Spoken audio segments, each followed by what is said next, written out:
জীবদেহের এক অদৃশ্য অঙ্গ এই মন। আমি অনেক লোকের মুখেই শুনেছি যে খারাপ সঙ্গ ত্যাগ করতে চাই, নেশা ছাড়তে চাই। ম্যাক্সিমাম জনকে দেখেছি কিছুদিনের জন্য ছেড়েও দেয়। কেউ হয়তো 7 দিন, 10 দিন, 15 দিন, কি 1 মাস। তাহলে এই 7 দিন বা 10 দিন ছেড়ে থাকা তাদের কাছে 7 থেকে 10 বছরের মতো মনে হয়।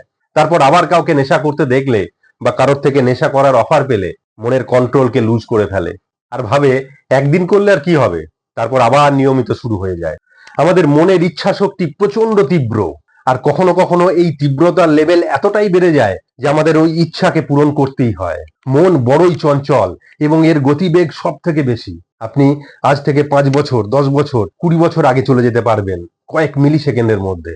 অতীতের খারাপ কোনো ঘটনায় চলে যেতে পারবেন আর এখন আপনার মনের দুঃখকে বহন করে আনতে পারবেন।